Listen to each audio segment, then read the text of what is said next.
Okay, hi everyone, it's me, Amari Jasz. Welcome back to my live session.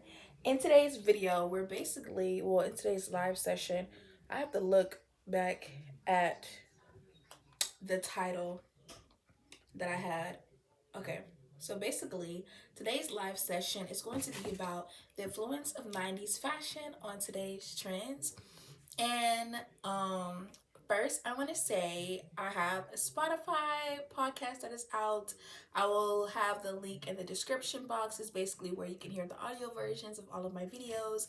And then I have a Patreon where I post exclusive videos and things of that nature and wallpapers and a whole bunch of other goodies. So go down in the description box and look into that. So, yeah, as you all know, 90s fashion is always and has always been iconic, unique, timeless, fun. And I feel like 90s fashion is the last era, honestly, when fashion was really exciting, innovative, creative, and just I think that's mainly had to do with the fact that it was post internet for real and post social media and post that whole era. So that probably like tied into why everything felt more original and the designers were more fun and creative. And I guess we're basically going to talk about what are some things from the 90s that we can see in today's fashion trends. And me, I can go on and on and on, but I'll try to keep it within like 20 to 30 minutes. And basically, what I feel like that how the 90s impacted fashion, and this is just straight off the dome, to be honest. I feel like 90s impacted I feel like 90s impacted the fashion trends. One, the first thing that comes to my mind is just obviously the rise of supermodels. We know that supermodels existed prior to the 90s. Supermodeling is not anything new. However, the idea and concept of a one model being able to monopolize a whole industry, having the ability to make a substantial amount of living, working with numerous amount of successful designers in fashion, constantly being booked for Fashion Week, flew from Milan to New York to Miami and making a honest living while also having, control. Because prior to that, I feel like models were at the expense of the designers. Whereas in the 90s, we started to see where the designers needed the models to be able to make their debut or to become legendary or impactful or iconic. They were going after Naomi, Cindy Crawford, all these other amazing models because they was the ones who was really taking brands and taking moments and looks and photographers and people's careers to the next levels, to be honest. So that's what I feel like we see now is just the impact of a supermodel. And we still see that today. However, I feel like today's supermodels aren't as authentic.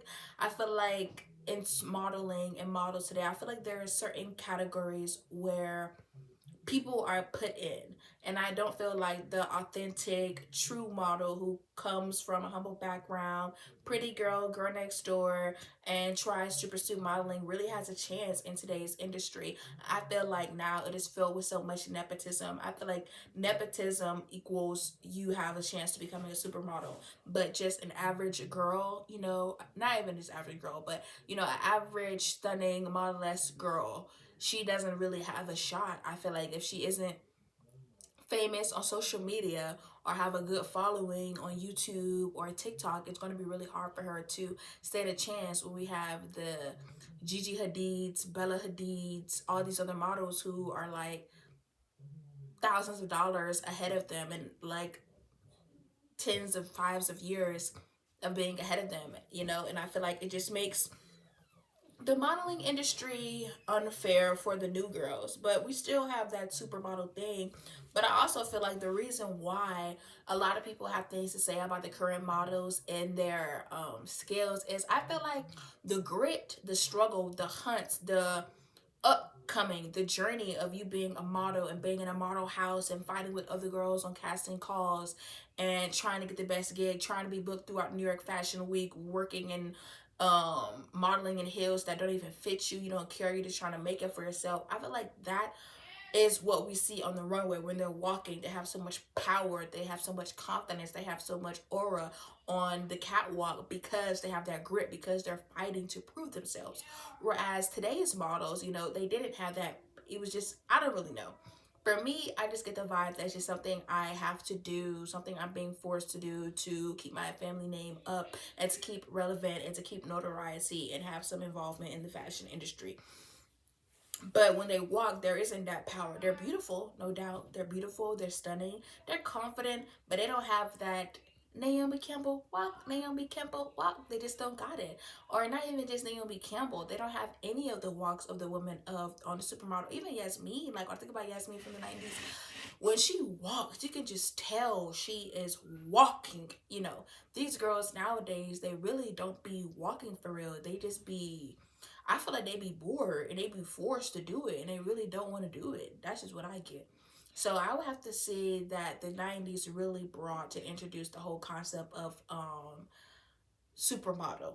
Secondly, I would have to say it's just the rise in boyfriend jean, boyfriend clothes, boyfriend outfit attire. We really started to see that, especially with the flannels and the white tees and the boyfriend slash mom jeans. And then we had those, what shoes were those? Felines, the feline shoes and the Vans and that whole skater punk grunge aesthetic is very heavy. But now I feel like we see a more muted, relaxed, old money slash academia aesthetic very prevalent in today's society.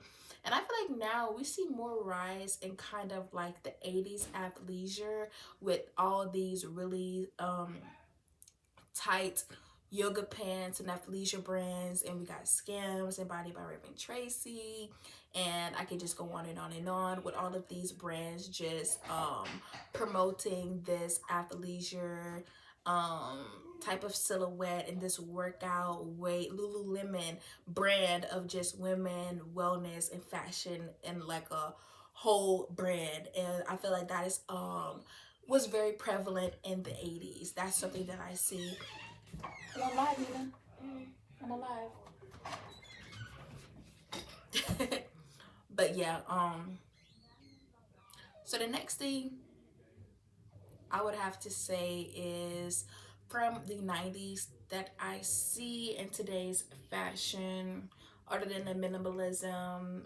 Um, I would say maximalism, but maximalism is more 2000s. I feel like today we are seeing a strong move towards the minimalism aspect of the 90s, but there still is a strong pull of that quirky early 2000s, like Ugly Betty type of look, type of style. We are still very much holding on to the early 2000s trends. So there isn't a lot of 90s influence other than in the makeup and in the grunge type of Charlie XCX aesthetic is some aspects of 90s fashion that I see.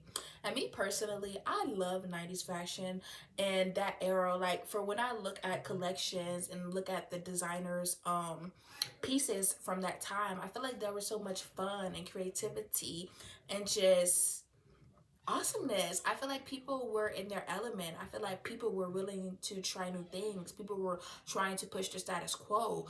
Fashion designers were actually the front runners. They weren't trying to keep up with the influencers. The influencers were trying to keep up with the fashion designers. And I feel like now and today, everyone, including the brands, are trying to be are trying to be like seen, are trying to be influencers, and I don't like that. You know, I feel like artists and designers, majority of them are outcasts. You're really supposed to be defying the standard, defying the status quo, defying the trends.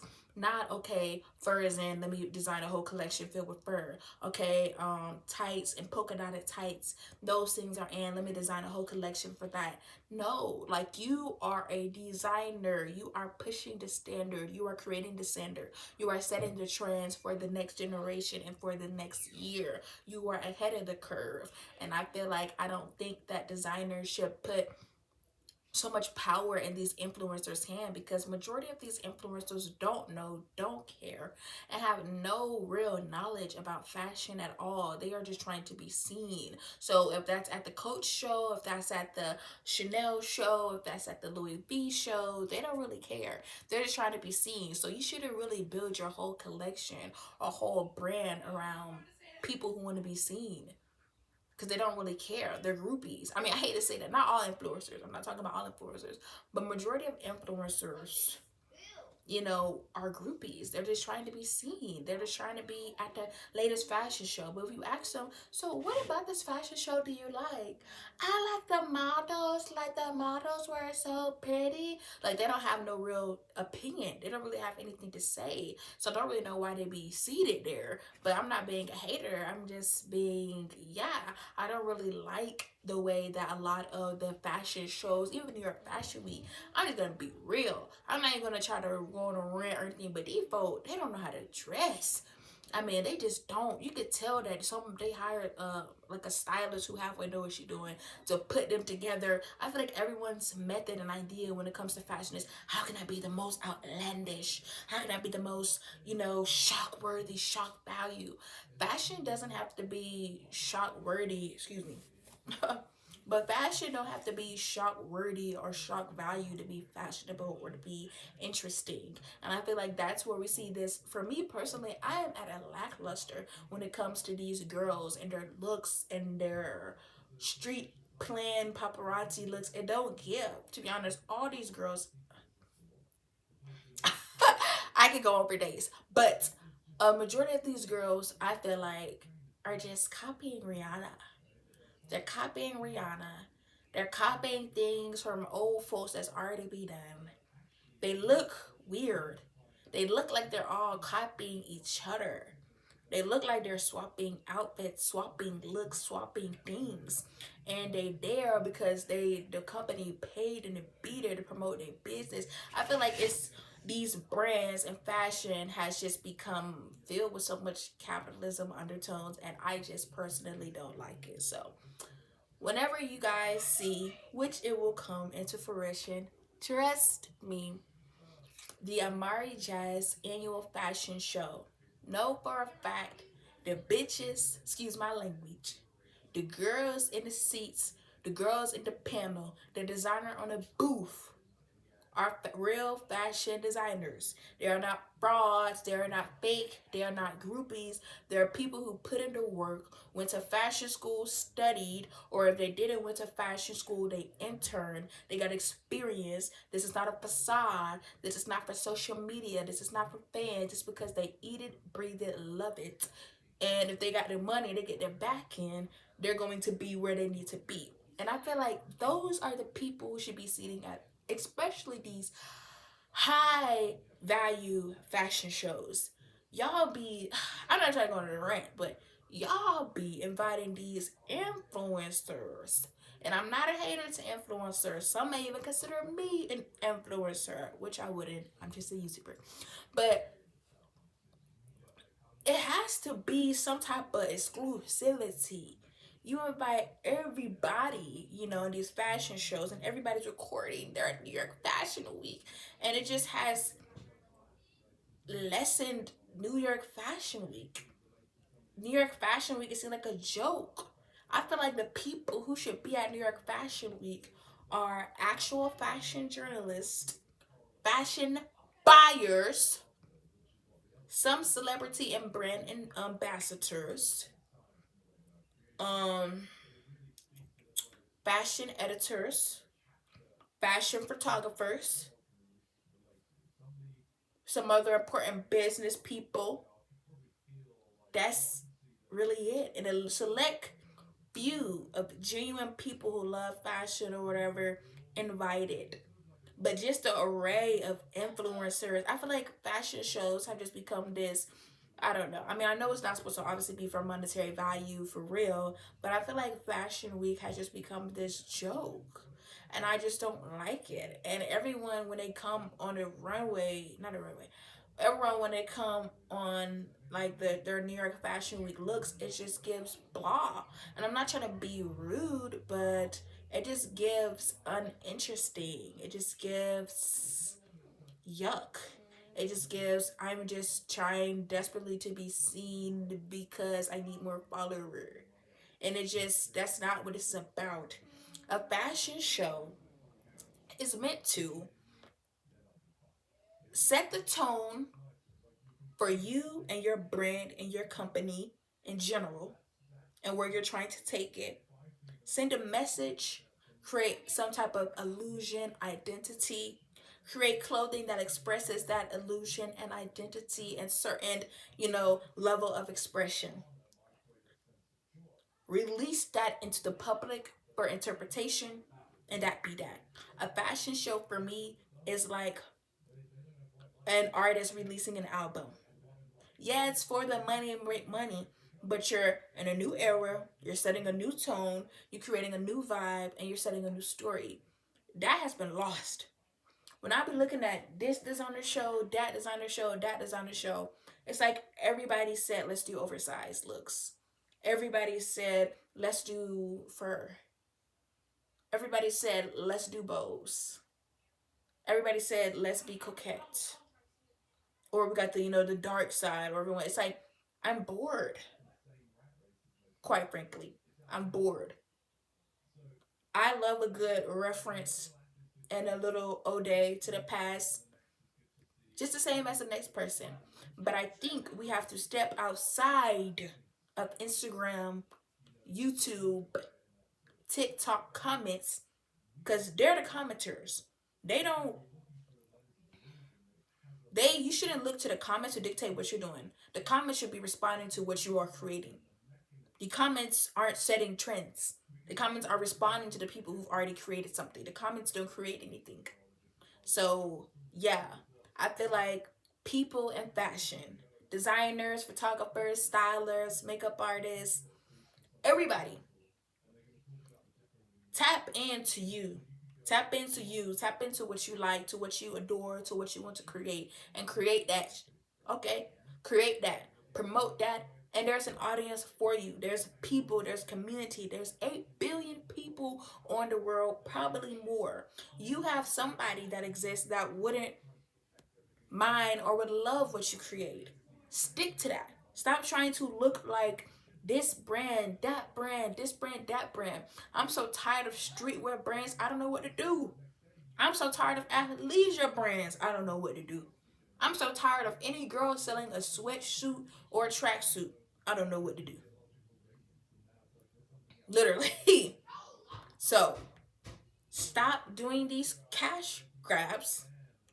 Be authentic with what you make and what you create.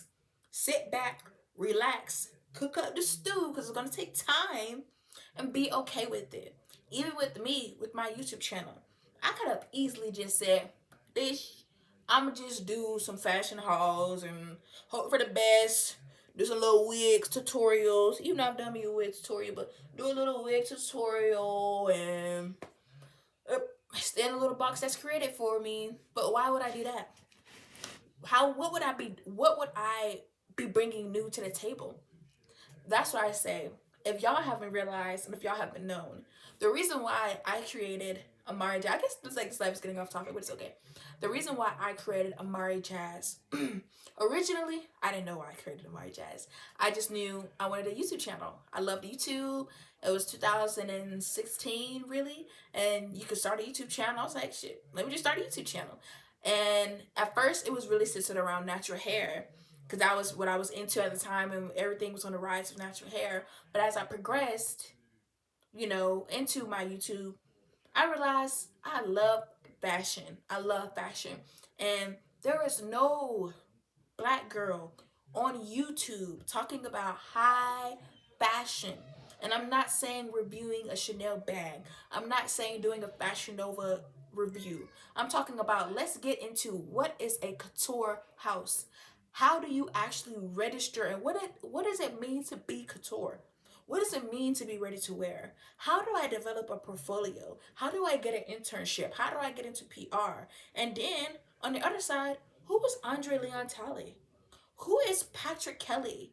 Who is Willie Smith? Who is Anna Lowe? What are their stories and how do they contribute to black fashion?